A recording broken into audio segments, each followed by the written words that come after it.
What's up, guys? Welcome back to my YouTube channel. And today I am talking about a show that I know a lot of you have already heard about. It's been blowing up on like TikTok, Twitter's, everywhere I go, I'm hearing about it. It's Squid Game. Squid Game is a survival show based in South Korea, and it just dropped on Netflix about a week ago, so I highly recommend watching it. And I'm very excited to talk about it. And I'm trying something different in this recap. I'm not gonna give away the entire show because I want to encourage people to end up watching it. I don't want to give away the spoilers. I will actually start to speak about spoilers when I review it after the recap, but the recap itself is just gonna be a general summary of what the show is about. And as you can see, my mouth is feeling much better now. I'm feeling in a much better mood. So you know what? Let's just jump right in to Squid Game's recap. So we start our story with Seong Ji-hun, who's a down-on-his-luck gambler who tries to use his winnings at the racetrack to pay off his many debts. His mom is sick, he's got goons on his head, and his daughter's about to move to America. And there's not much he can do. Or can he? Ji-hun runs into a man on the subway who offers him a chance at paying off all of his debts by simply playing a couple kids games. I mean, that's simple enough, right? Well, it's as simple as a bullet in the head, apparently, because next thing you know, he's taken to a deserted island where 456 players compete to win a grand prize. Now, Ji-hun must compete and grind through these ridiculous childhood games, each one being more deadlier than the last, while building bonds that may or may not get him killed in the end, to win the Squid Game. Now that we got the overall premise out of the way, you should know that there are just so many twists, turns, and everything in between. And it's interesting because the overall premise of its show is not necessarily unheard of. I would say it's like a mix of Hunger Games, Saw, and a splash of The Purge. And the interesting part about it is that those three movies aren't good. I didn't really even like watching them. But what made Squid Game so much better than all of them, and this is going to lead into the first great, character complexity. And I apologize, I'm going to be reading through these names. I'm reading them off the screen here, and if I pronounce it wrong, let me know. But, so you have our main character, Seong Ji-hun, and clearly, he's a bum, he's always just gambling away at the horse tracks, and he clearly owes a lot of people money, including his mother, and which is one of the main reasons why he doesn't see his daughter often. And, he's out here asking money from his daughter's mother, and he gets some money from the stepdad, and he punches him in the face just because he says, "Don't come around my family," which obviously, I'd be mad. They say, "Don't come around my daughter," but at the same time, why wouldn't he? Why wouldn't he say, "Stop coming in my house"? You're kind of acting reckless right now. I don't blame him. So, he's clearly mad, and Ji-hun is mad that also his daughter's about to move to America because a stepdad found a new job. And so he gets into this game, and once he arrives in the game, he finds himself very reserved. He's trying not to, screw over anybody. He doesn't want to be the bad guy here. But, he already had a chance to leave, and he came back, and he understands that once you come back, you completely understand that, guess what, people are going to die in it. Which, side note, I always feel bad for the first people in red light, green light, because honestly, I feel like we could have went around the rules a little bit better. If someone would have told me that I could have been shot, they had a little rule book in the beginning. Could you have written in hey, also, you could be murdered at any point in the game? Because you saw those two kids joking around, playing around, pushing his friend. Gone. Dang, okay. That sucks. But after that point, a bunch of people left, and then they all voted to leave, but then a large group of those people came back. And so once you come back, it's kind of hey, now you know what happens. You already saw what happened in the first game. Now people gotta die. And that's the part that I actually thought was really interesting choice for the show, because I said, I think that really opens up the eyes of not only, the players, but the viewers as well. Wow, these people are this desperate for the money that they know they are entering a game where people die, and there's a chance that you can die for this money, So, going back to my complex characters, we also start to see Sung Woo, who he actually knew Jihan before the game. He used to be friends before, then Sung-woo went to college, and as mom always talks about him, like, hey, this is my little college graduate. He's so rich and famous. No, he's not. He's also a bum, and he's also at the games. And this man, in comparison to Jihan, who is, again, very reserved, he's trying to be really nice with all these people, Sung-woo's, he didn't come to play. I mean, well, technically, he did come to play games, but he's not playing no games, you know? And we see it in the first game. In the first game, he tries to help a little bit of strategy with the red light, green light, but when we get to the sugar candy game, you could tell he knows. He did know which shape to pick to cut out the perfect shape. He keeps his mouth shut. He chooses the triangle, and he says, y'all on your own. And when I say y'all, I'm referring to the team that they build right before this game, you know, because it also included number 1, who was the old man, Oh Il-nam. Would you see his name later on when they play the marble game? You know, he's this old, feeble little man who is just, you know, he just wants to have some fun. He needs some money. Yeah, so, but we will talk about that character later, because I think if everyone's seen the show, we know what's up.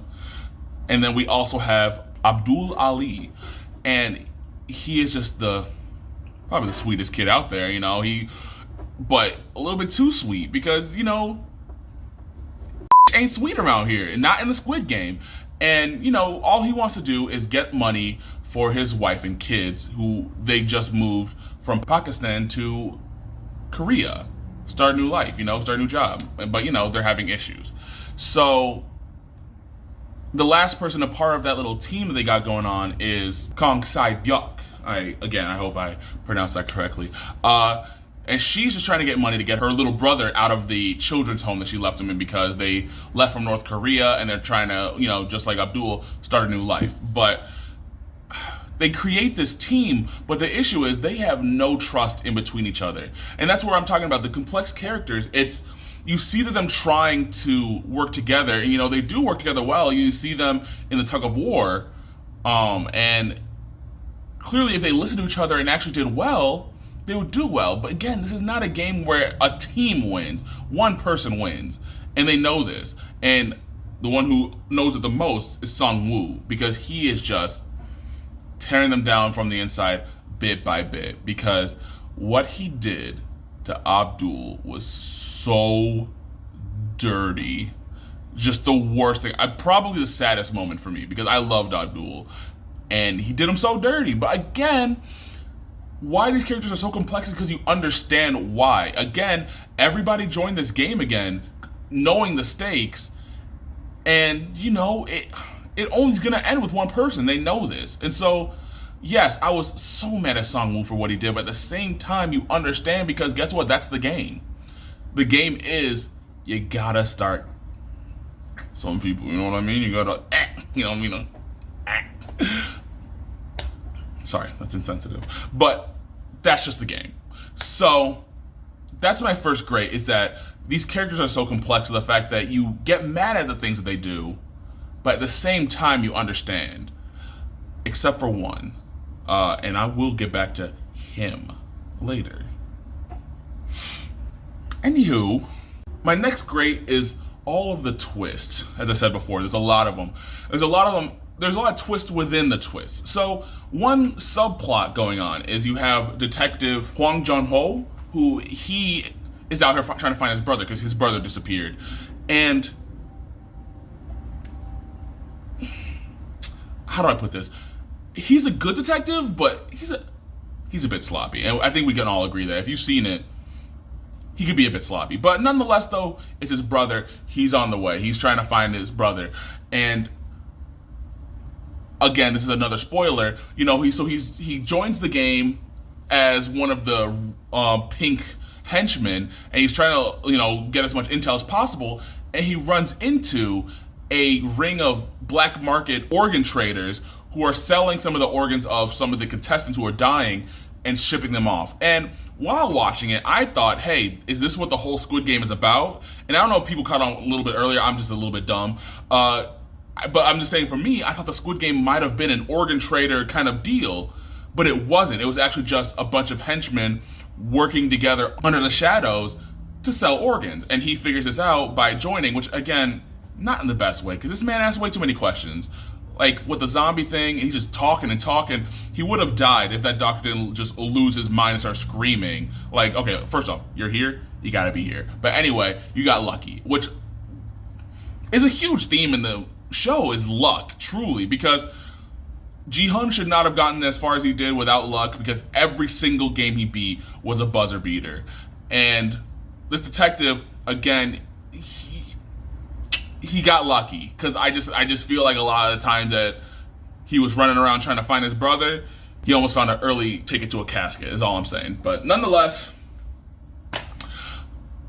but that's what I'm saying, is that, you know, you see this twist of the organ donors, and you also see the twist, spoiler, that this detective, his brother was the one being the front man for this whole Squid Game. He was the man in the black mask.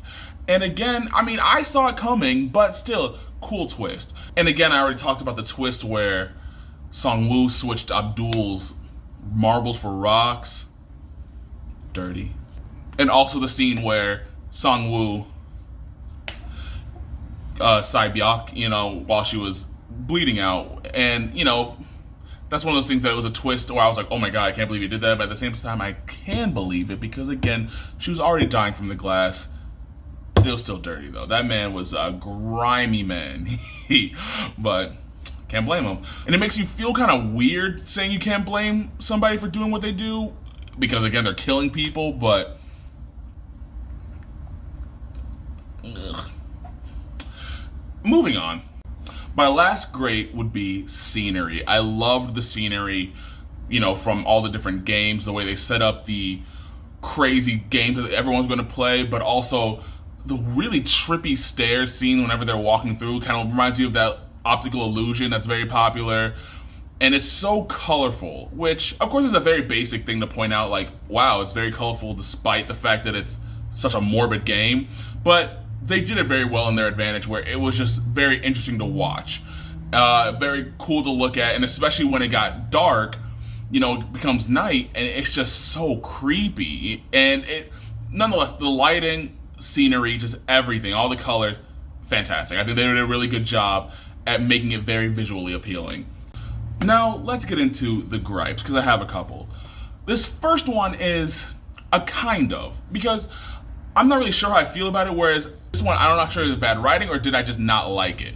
So, you know, I want to be honest, where I'm just like, I don't really know how I feel about it. So, the first gripe is the ending.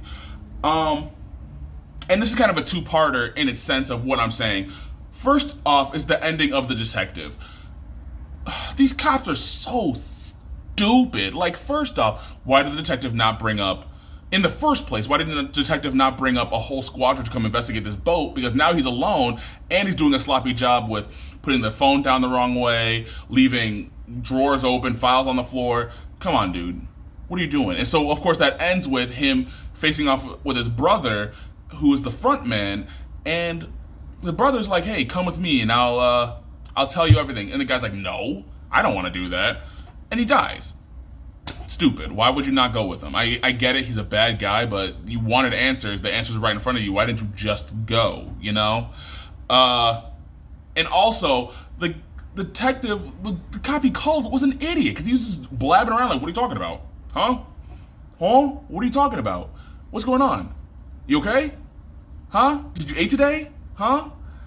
Oh, my day was good. Like, shut up and just send a signal to find the phone immediately when the detective that was missing for a couple days, almost a week, calls you. I don't know. And maybe I'm just not understanding something, but just overall incompetence in the workforce. What is going on here?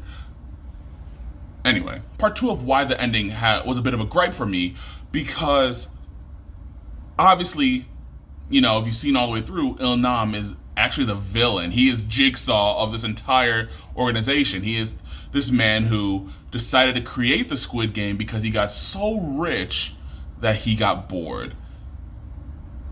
You got so rich that you were bored? Who cares? I don't care. And also, why is this the first game that you thought of? This has been going on since the 1980s, and you haven't stopped and went, this is kind of messed up. What is wrong with you? And So that whole thing bothered me, because then he goes on to a rant. And then he goes on and says how poor people and rich people are the same, and that rich people get so rich that they get bored, and blah, blah, blah. Shut up. That makes no sense. That's stupid. And I don't know if the show was trying to tell me that that was a smart thing to say, because it never was. That was dumb. All right, hold on. Because, I just had to look up the script, because I want to know the exact quote that he says. And he says, "Do you know what someone who doesn't have any money has in common with someone with too much money to know what to do with?" And then he goes on to say, "Living is no fun for either of them. If you have too much money, then it doesn't matter what you buy or eat or drink or whatever. Everything, well, it all gets boring." Shut up. It doesn't matter what you buy or eat or drink. Hey, guess what? It does for poor people. Hey, I think it does matter what you eat or drink, because they have nothing to eat or drink. Tell me how that makes sense. Explain it to me.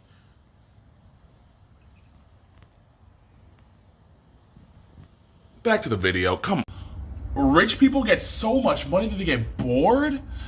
And your solution is, I'm going to murder people. Make that make sense. So you could have just said, you know what? I'm too rich. I have way too much money. I got way too much fat pockets.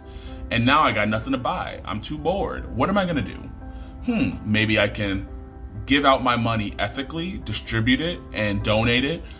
Use the rest of my money to maybe buy a nice moderate house, live off the fat of the land, and just, be happy. That's stupid. No, I'm gonna kill people. Yeah. Like, they're donating? No, I'm gonna make people kill each other. You're an idiot, and I hate you. Ilnam sucks. And I was so mad, because I loved him in the beginning. He was a sweet old man, and I'm like, he has a brain tumor, which, he does in real life. He does outside of the game. He wasn't lying about that, but again, he said, "I just want to spectate. I'm gonna join the spectate and have some fun." But there's not. Can't fathom it. Makes me so mad. So I hate you, Lil Mom. Anyway, sorry, my blood started boiling. So the other part of the ending I didn't like. I guess it's a 3-parter. I'm sorry. This is all lumped under the ending, and I hated that Ji-hun turned around to go stop the Squid Game, because first off, that bum didn't follow through with what Sae-byok asked, is to go take care of her little brother for a year. He went back to bumming it. Why? Also, bum does not mean poor people. I'm not out here bashing anybody who's going through financial troubles, because listen, I've been collecting mothballs in my wallet since I moved out of my parents' house. I get it. But bum is specifically reserved for Sungwoo and Ji-hun, because they make stupid decisions and they're dumb people. That's it. Bums. Take care of your daughter, bro. I get it. Sure, it's weird that it's like, it's blood money. I don't want to spend. But you went back knowing what it was gonna be. So what was your game plan here? I know that you didn't think it all the way through, but I'm just like, you won the game, which you almost didn't, because you tried to quit. Idiot. Why would you get all the way there just to quit and not go with them? I sound like an absolute villain. I sound psycho. I get that. But I'm just saying, if you purposely join the game knowing what's going to happen, you might as well take the money. Because then if you left without taking the money, all those people died for nothing. And then what? What's wrong with you? And then, again, he got the money to go see his daughter, and he promised to take care of Sae-byok's brother, but he took a year.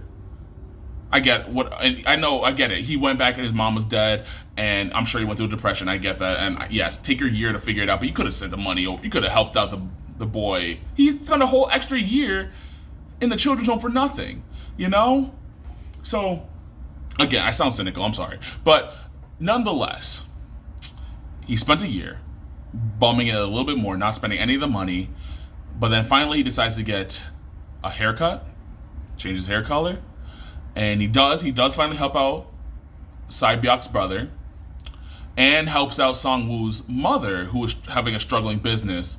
So, that's nice. He gives away a large chunk of the money to them. Hey man, it's your money. You decide what you want to do with it. I'm not going to judge you on that. You went through a lot. But you also wanted to win so you can go see your daughter. You finally are getting on a plane, and I'm sure you have enough money left over to start a whole better life out in America to go stay with your daughter. You could have done so much, but instead you decide to stay to shut down the Squid Game. That's not as honorable to me as I thought it would be. I mean, I don't know if some people went, wow, that's good on... No, that's stupid. For me, it's stupid. You should have went to go see your daughter. And you just went to America and just pretend like that was all a dream. Don't even go to therapy for it. Push it in the back of your head. Pretend it didn't happen. Enjoy the money. I don't know. That's just me. Because what was this all for then? I thought you wanted to go see your daughter. And also, you could have just, I don't know, maybe sent out a tip, a private investigator maybe, paid them from America. I don't know. So, nonetheless, that ending just rubbed me in a way that I was just not, I wasn't feeling it, it wasn't the best ending for me personally. But again, I also understand that they're setting this up for season 2, which of course I'll be watching, and then, hey, I'll review it again then. But that's just how I felt about the ending. But hey, maybe it'll come full circle. Maybe I'll actually enjoy it more during season 2. So I'll just see. Now, my other gripe, that whole ending gripe is done. I'm pushing that on the side. My second gripe was the Americans. Let's discuss them, because this is something that at first I thought it was just me, but there's like a whole article and IMDb ratings talking about how much I did not like the American actors. Yeah, their performance was not the best. Don't want to be rude, but again, I just don't know why. I mean, maybe it's just a very low abundance of American actors in Korea and they just so happen to suck. But the way that they said their lines and the way that they spoke in their writing, which is very... I wasn't feeling it. And now the writing, I don't want to get too on. I don't want to be insensitive, because if someone who is a Korean, or it's Korean who wrote for it, I don't want to just dog on somebody for a language barrier, because, there's too many people doing that out there. I'm not going to be the guy, Just felt like the Americans' writing just was not too natural. Wasn't natural.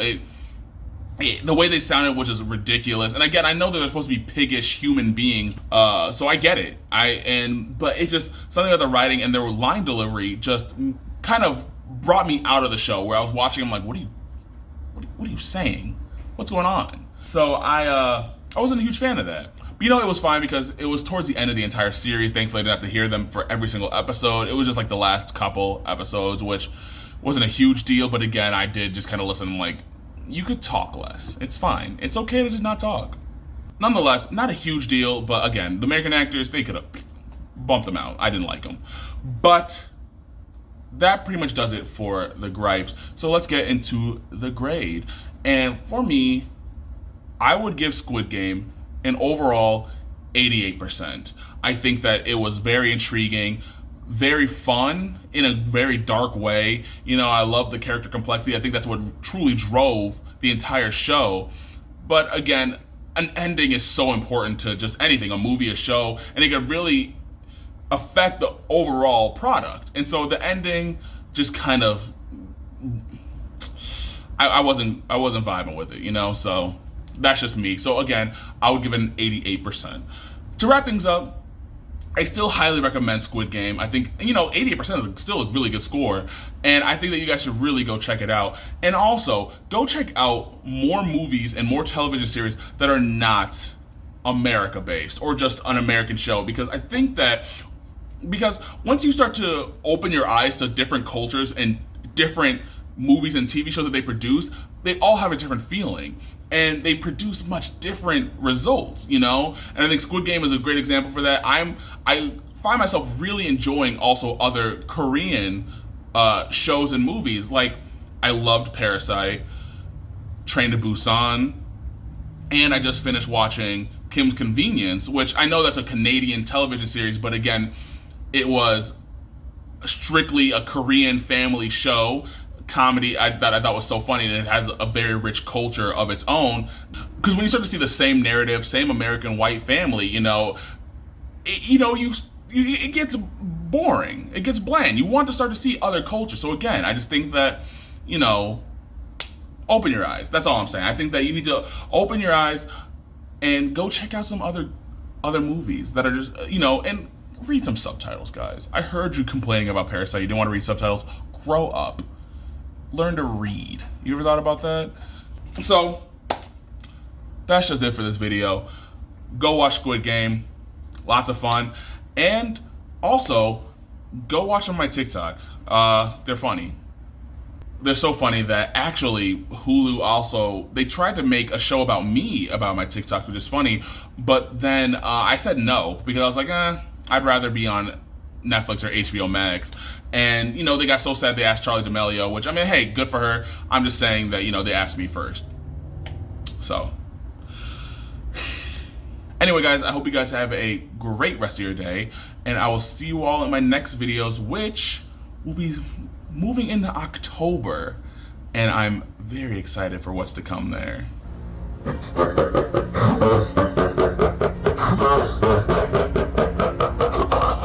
All right, guys, bye.